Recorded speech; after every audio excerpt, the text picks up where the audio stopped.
Hey, so what's up there? Now, for the last few days, and for about the third or fourth time in my life, I got really into Dark Side of the Moon for the last 3 or 4 days. It was kind of pushed along and aided this time by this podcast, the 20 Million Club. And it's kind of a newish podcast. The Dark Side of the Moon episode was number 6, and just every episode's about a different classic rock album that sold 20 million copies or more. And once I listened to that, I just went down a road to where, like, I just wanted to learn every little aspect or fact or figure, facts and figures, everything I could about the album. And, yeah, it took about 3 days, but I feel like I'm finally there, and now here I am on YouTube talking about it. So you definitely got to check out the podcast, and you can pretty much get it wherever there's podcasts. You know, unfortunately, it's not right here on YouTube, though. I wish it was. So a lot of this, I'm pretty much just going to just take off just directly from what I heard on there. Not everything, though. So you should definitely go check it out. Yeah, it's just called the 20 Million Club, and check out the Dark Side of the Moon episode. It's hosted by this guy, but it's a couple of British guys, lady in there. I think the host is some kind of legend. I don't know. He was like a British rock and roll radio guy for years. And then the guy, you know, it seems like the other guests or hosts or whatever you call them are various ages. And it's a nice little mix, you know, get to hear a little bit of what everybody has to say about it. And where they started, I guess, will be the same place I started at like all the albums and say the top 10 or whatever. You know, like some other albums they talked about were like Jagged Little Pill and Back in Black. You know, songs that just had singles and hit album or hit songs, hit singles. And not that Time and Money were like total duds, but they weren't necessarily hit singles. You know, they clock in and they're like the length is long. There's instrumentals on the album. It's only like 43 minutes long entirety. So they were trying to figure out like, oh, just exactly why is this album so awesome? There was all kinds of theories. You know, it's good to do drugs too. They, I think maybe Mason from the band just thought, well, you know, you don't have to speak English to like the album. But overall, it's just because it's an awesome album, really. And then you had between vinyl and then cassettes and then CDs and then the remasters and all that good stuff. So they've just sold copy after copy after copy. There's always some 16-year-old kid discovering Pink Floyd for the first time. So kind of unlike the other albums, that's, you know, like a Jagged Little Pill ended up selling, I don't know, somewhere above 20 million copies. And it was just because like every other month a new single came out that was just getting played to death on the radio. And that was not necessarily the case with this. In fact, Dark Side never ever reached number 1 on the charts. I think the highest it ever got was somewhere, you know, in the UK. It may have gotten as high as number 8. In the United States, I don't even think it ever cracked the top 10. But it continuously stayed in the top 100 for like 700 something weeks in a row or something ridiculous. Yeah, and like they were saying too, there's only like 5 real songs on it. Time and Money, and then, you know, Great Gig in the Sky is just that lady doing her thing. You know, she was part of the story too. She's one of, you know, a few dozen people that have tried to sue Pink Floyd over the years. But apparently they just had her come in. They paid her a session fee and just told her to kind of, you know, just do whatever you want. You know, this is kind of the song. This is the idea, what we're looking for. And she just hopped in the studio and did what we all have heard now on Great Gig in the Sky. She really never heard anything from the band. She just got a little measly check for whatever they pay a session fee. You know, they did say it was a Sunday session fee, which apparently is a little more than your average session fee.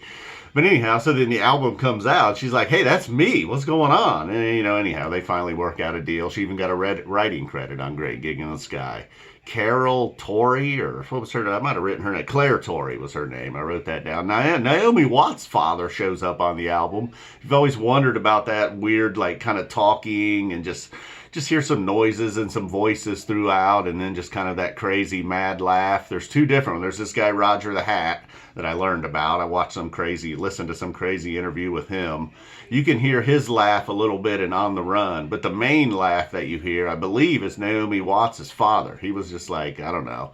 He somehow worked in the music industry, and he ended up being one of the guys that they got on tape. Roger Waters would interview people. They originally wanted to use Paul McCartney for that, but they said Paul McCartney was kind of like performing his answers. They were like, they would just sit down with Roger, he'd ask him some questions, and then they would answer. That was the idea.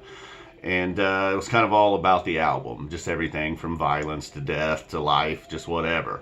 And apparently McCartney just couldn't be, you know, I get it. Paul McCartney's a performer. Seems like that's all he's going to do.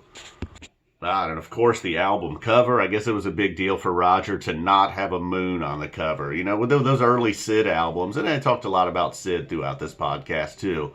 But with those early Sid albums, songs like Astronomy Don't Mind and all that, he said he felt like they were kind of becoming like a space rock band. And even though this was Dark Side of the Moon, which was the perfect title for the album, he did not want a moon on the cover. They go with the outfit that did the album cover. I guess that was their thing. It was some art company called Hypnosis. There was one specific guy that worked for Hypnosis that was kind of like the dude that did the cool album covers.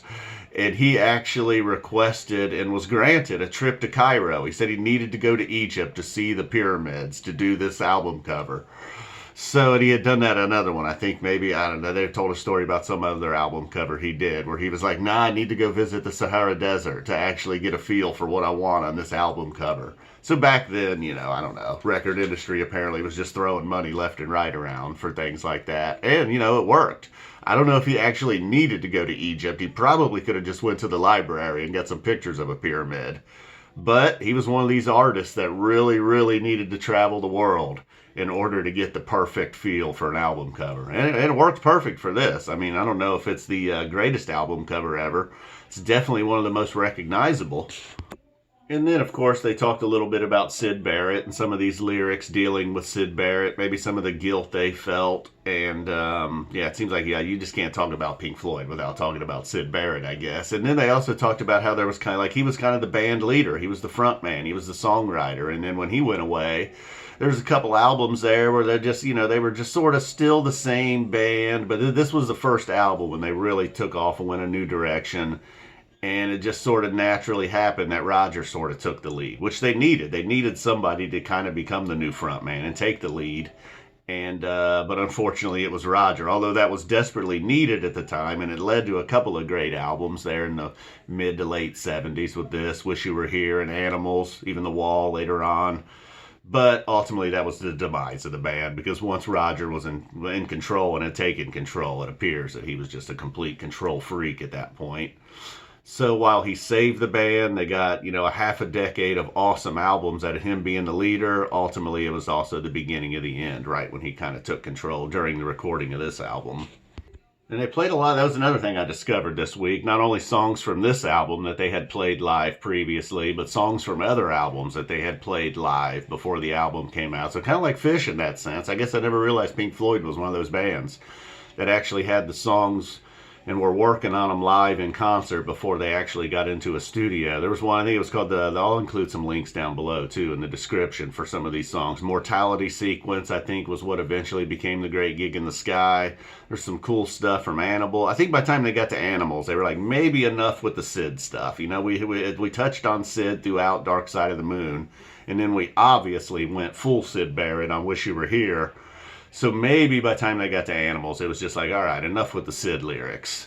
And then, yeah, and the lyrics on this one, too. This was maybe time. I remember, you know, when I got back into this in 2007, like everybody, you know, in high school, I discovered this album. So late 90s, I'm all about Pink Floyd.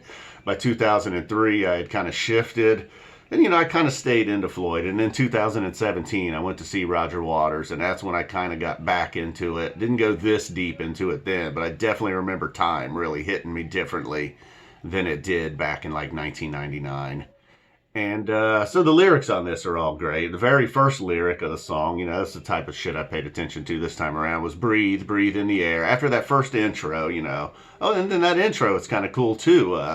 It's basically everything you're about to hear on the album, which is a connection I had never made. You know, you just hear a bunch of noises, a laugh. But yeah, it's everything in there, from Great Gig in the Sky, Time, Money, On the Run, all of it's in there. Brain Damage, Eclipse.